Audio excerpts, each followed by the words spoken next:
राग दरबारी दूसरा भाग। थोड़ी देर में ही धुंधलके में सड़क की पटरी पर दोनों ओर कुछ गठरियां सी रखी हुई नजर आए।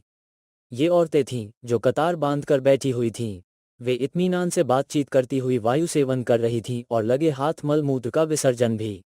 सड़क के नीचे घूरे पटे पड़े थे और उनकी बदबू के बोझ से शाम की हवा किसी गर्भवती की तरह अलसाई हुई सी चल रही थी। कुछ दूरी पर कुत्तों के भूंकने की आवाजें हुईं।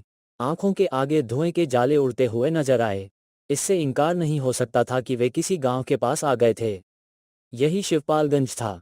थाना शिवपालगंज में एक आदमी ने हाथ जोड़कर दारोगा जी से कहा, आजकल होते होते कई महीने बीत गए। अब हुजूर हमारा चालान करने में देर न करें। मध्यकाल का कोई सिंहासन रहा होगा जो अब घिसकर आराम कुर्सी बन गया था। दारोगा जी उस पर बैठे भी थे, लेटे भी थे। यह निवेदन सुना तो सिर उठाकर बोले, चालान भी हो जाएगा। जल्दी क्या है, कौन सी आफत आ रही है? वह आदमी आराम कुर्सी के पास पड़े हुए एक प्रागैतिहासिक मोड़े पर बैठ गया और कहने लगा, मेरे लिए तो आफत ही है। आप चालान कर दें तो झंझट मिटे। दारोगा जी भुनभुनाते हुए किसी को गाली देने लगे। थोड़ी देर में उसका यह मतलब निकला कि काम के मारे नाक में दम है। इतना काम है कि अपराधों की जांच नहीं हो पाती, मुकदमों का चालान नहीं हो पाता, अदालतों में गवाही नहीं हो पाती। इतना काम है कि सारा काम ठप पड़ा है। मोड़ा आराम कुर्सी के पास खिसक आया। उसने कहा, हुजूर, दुश्मनों ने कहना शुरू कर दिया है कि शिवपालगंज में दिन दहाड़े जुआ होता है। कप्तान के पास एक गुमनाम शिकायत गई है। वैसे भी समझौता साल में एक बार चालान करने का है। इस साल का चालान होने में देर हो रही है। इसी वक्त हो जाए तो लोगों की शिकायत भी खत्म हो जाएगी। यहाँ बैठकर अगर कोई चारों ओर निगाह दौड़ाता तो उसे मालूम होता वह इतिहास के किसी कोने में खड़ा है। अभी इस थाने के लिए फाउंटेन पेन नहीं बना था। उस दिशा में कुल इतनी तरक्की हुई थी कि कलम सरकंडे का नहीं था। यहाँ के लिए अभी टेलीफोन की इजाद नहीं हुई थी। हथियारों में कुछ प्राचीन राइफलें थीं जो लगता था गदर के दिनों में इस्तेमाल हुई होंगी। वैसे सिपाहियों के साधारण प्रयोग के लिए बांस की लाठी थी, जिसके बारे में एक कवि ने बताया है कि वह नदी नाले पार करने में और झपटकर कुत्ते को मारने में उपयोगी साबित होती है। यहाँ के लिए अभी जीप का अस्तित्व नहीं था। उसका काम करने के लिए 2-3 चौकीदारों के प्यार की छांव में पलने वाली घोड़ा नाम की एक सवारी थी, जो शेरशाह के जमाने में भी हुआ करती थी। थाने के अंदर आते ही आदमी को लगता था कि उसे किसी ने उठाकर कई सौ साल पहले फेंक दिया है। अगर उसने अमरीकी जासूसी उपन्यास पढ़े हों तो वह बिलबिलाकर देखना चाहता कि उंगलियों का निशान देखने वाले शीशे, कैमरे, वायरलेस लगी हुई गाड़ियां, ये सब कहाँ हैं। बदले में उसे सिर्फ वो दिखता जिसका जिक्र ऊपर किया जा चुका है। साथ ही एक नंग धड़ंग लंगोटबंद आदमी दिखता जो सामने इमली के पेड़ के नीचे भंग घोट रहा होता। बाद में पता चलता कि वह अकेला आदमी 20 गांवों की सुरक्षा के लिए तैनात है और जिस हालत में जहां है वहां से उसी हालत में वह 20 गांवों में अपराध रोक सकता है। अपराध हो गया हो तो उसका पता लगा सकता है और अपराध न हुआ हो तो उसे करा सकता है। कैमरा, शीशा, कुत्ते, वायरलेस उसके लिए वर्जित हैं। इस तरह थाने का वातावरण बड़ा ही रमणीक और बीते दिनों के गौरव के अनुकूल था। जिन रोमांटिक कवियों को बीते दिनों की याद सताती है, उन्हें कुछ दिन रोके रखने के लिए ये थाना आदर्श स्थान था। जनता को दारोगाजी और थाने के 10-12 सिपाहियों से बड़ी बड़ी आशाएं थीं। 250-300 गांवों के उस थाने में अगर 8 मील दूर किसी गांव में नकब लगे तो विश्वास किया जाता था कि इनमें से कोई न कोई उसे देख जरूर लेगा। 12 मील की दूरी पर अगर रात के वक्त डाका पड़े तो इनसे उम्मीद थी कि ये वहां डाकुओं से पहले ही पहुंच जाएंगे। इसी विश्वास पर किसी भी गांव में इक्का दुक्का बंदूकों को छोड़कर हथियार नहीं दिए गए थे। हथियार देने से डर था कि गांव में रहने वाले असभ्य और बर्बर आदमी बंदूकों का इस्तेमाल सीख जाएंगे, जिससे वे एक दूसरे की हत्या करने लगेंगे, खून की नदियां बहने लगेंगी। जहां तक डाकुओं से उनकी सुरक्षा का सवाल था, वह दारोगाजी और उनके 10-12 आदमियों की जादूगरी पर छोड़ दिया गया था। उनकी जादूगरी का सबसे बड़ा प्रदर्शन खून के मामलों में होने की आशा की जाती थी, क्योंकि समझा जाता था कि इन 300 गांवों में रहने वालों के मन में किसके लिए घृणा है, किससे दुश्मनी है, किसको कच्चा चबा जाने का उत्साह है, इसका वे पूरा पूरा ब्यौरा रखेंगे और पहले से ही कुछ ऐसी तरकीब करेंगे कि कोई किसी को मार न सके। और अगर कोई किसी को मार दे तो वे हवा की तरह मौके पर जाकर मारने वाले को पकड़ लेंगे, मरे हुए को कब्जे में कर लेंगे, उसके खून से तर मिट्टी को हांडी में भर लेंगे और उसके मरने का दृश्य देखने वालों को दिव्य दृष्टि देंगे, ताकि वे किसी भी अदालत में जो कुछ हुआ है उसका महाभारत के संजय की तरह आंखों देखा हाल बता सकें। संक्षेप में, दारोगा जी और उनके सिपाहियों को वहां पर मनुष्य नहीं बल्कि अलादीन के चिराग से निकलने वाला दैत्य समझकर रखा गया था।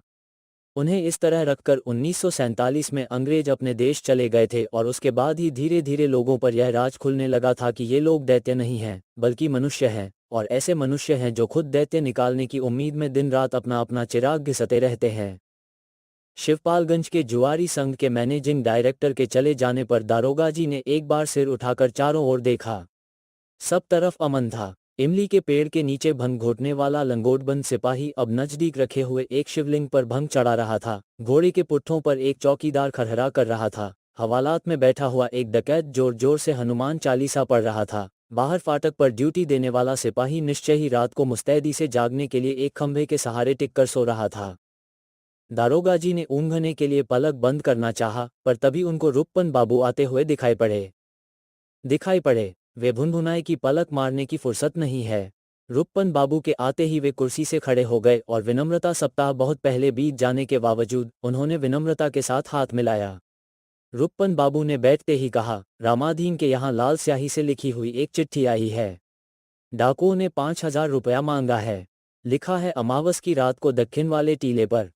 दारोगा जी मुस्कराकर बोले, ये तो साहब बड़ी ज्यादती है।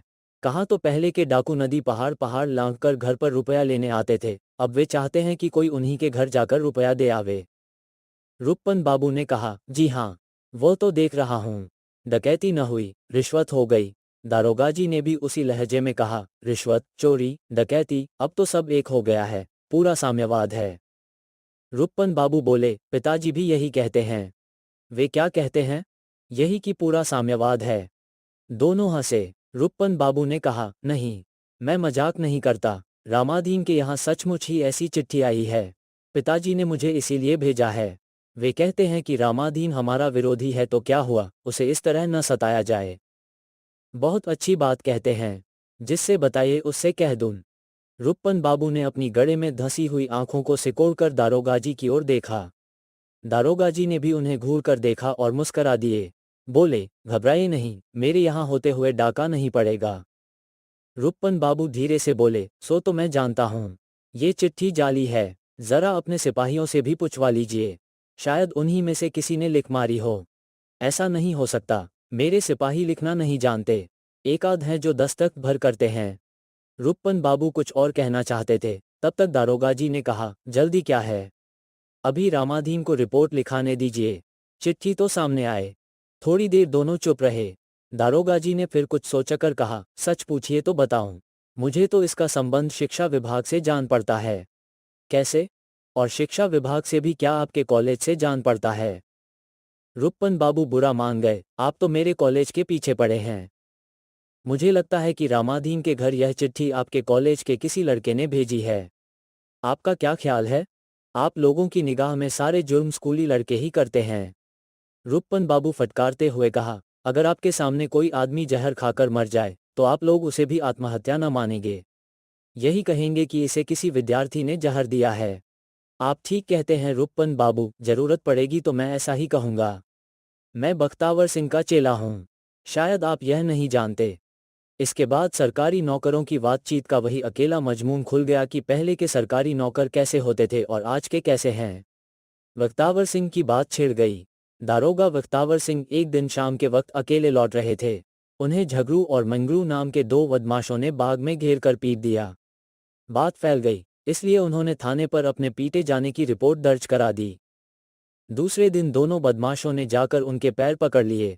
कहा, हुजूर माए बाप हैं, गुस्से में औलाद माँ बाप से नालायकी कर बैठे तो माफ़ किया जाता है। बख्तावर सिंह ने माँ बाप का कर्तव्य पूरा करके उन्हें माफ़ कर दिया। उन्होंने औलाद का कर्तव्य पूरा करके बख्तावर सिंह के बुढ़ापे के लिए अच्छा खासा इंतजाम कर दिया। बात आई गई हो गई। पर कप्तान ने इस पर एतराज किया कि तुम अपने ही मुकदमे की जांच कामयाबी से नहीं करा सका तो दूसरे को कैसे बचाएगा? अंधेरा था तो क्या हुआ? तुम किसी को पहचान नहीं पाया तो तुमको किसी पर शक करने से कौन रोकने सकता? तब बख्तावर सिंह ने 3 आदमियों पर शक किया। उन तीनों की झगरू और मंगरू से पुश्तैनी दुश्मनी थी। उन पर मुकदमा चला। झगरू और मंगरू ने बख्तावर सिंह की ओर से गवाही दी, क्योंकि मारपीट के वक्त वे दोनों बाग में एक बड़े ही स्वाभाविक कारण से, यानी पाखाने की नीयत से आ गए थे। तीनों को सजा हुई। झगरू मंगरू के दुश्मनों का ये हाल देखकर इलाके की कई औलादें बख्तावर सिंह के पास आकर रोज प्रार्थना करने लगी कि माए बाप, इस बार हमें भी पीटने का मौका दिया जाए। पर बुढ़ापे का निबाह करने के लिए झगड़ू और मंगरू काफ़ी थे। उन्होंने औलादे बढ़ाने से इनकार कर दिया। रुप्पन बाबू काफ़ी देर हंसते रहे।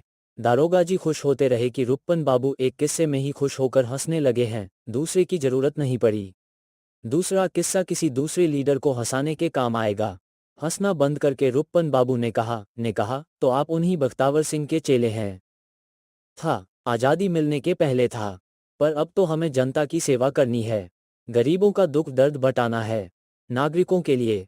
रुप्पन बाबू उनकी बाँह छूकर बोले, छोड़िए, यहाँ मुझे और आपको छोड़कर तीसरा कोई भी सुनने वाला नहीं है। पर वे ठंडे नहीं पड़े। कहने लगे, मैं तो यही कहने जा रहा था कि मैं आज़ादी मिलने के पहले बख्तावर सिंह का चेला था, अब इस जमाने में आपके पिताजी का चेला हूँ। रुप्पन बाबू विनम्रता से बोले, ये तो आपकी कृपा है, वरना मेरे पिताजी किस लायक हैं। वे उठ खड़े हुए। सड़क की ओर देखते हुए उन्होंने कहा, लगता है रामाधीन आ रहा है। मैं जाता हूँ, इस डकैती वाली चिट्ठी को जरा ठीक से देख लीजिएगा। रुप्पन बाबू 18 साल के थे। वे स्थानीय कॉलेज की 10वीं कक्षा में पढ़ते थे। पढ़ने सम और खासतौर से 10वीं कक्षा में पढ़ने से उन्हें बहुत प्रेम था, इसलिए वे उसमें पिछले 3 साल से पढ़ रहे थे। रुप्पन बाबू स्थानीय नेता थे। उनका व्यक्तित्व इस आरोप को काट देता था कि इंडिया में नेता होने के लिए पहले धूप में बाल सफ़ेद करने पड़ते हैं। उनके नेता होने का सबसे बड़ा आधार ये था कि वे सबको एक निगाह से देखते थे। थाने में दारोगा और हवालात में बैठा हुआ चोर दोनों उनकी निगाह में एक थे। उसी तरह इम्तहान में नकल करने वाला विद्यार्थी और कॉलेज के प्रिंसिपल उनकी निगाह में एक थे। वे सबको दयनीय समझते थे, सबका काम करते थे, सबसे काम लेते थे। उनकी इज्जत थी कि पूंजीवाद के प्रतीक दुकानदार उनके हाथ सामान बेचते नहीं, अर्पित करते थे, और शोषण के प्रतीक इक्के वाले उन्हें शहर तक पहुंचाकर किराया नहीं, आशीर्वाद मांगते थे। उनकी नेतागिरी का प्रारंभिक और अंतिम क्षेत्र वहां का कॉलेज था, जहां उनका इशारा पाकर सैकड़ों विद्यार्थी तिल का ताड़ बना सकते थे और जरूरत पड़े तो उस पर चढ़ भी सकते थे।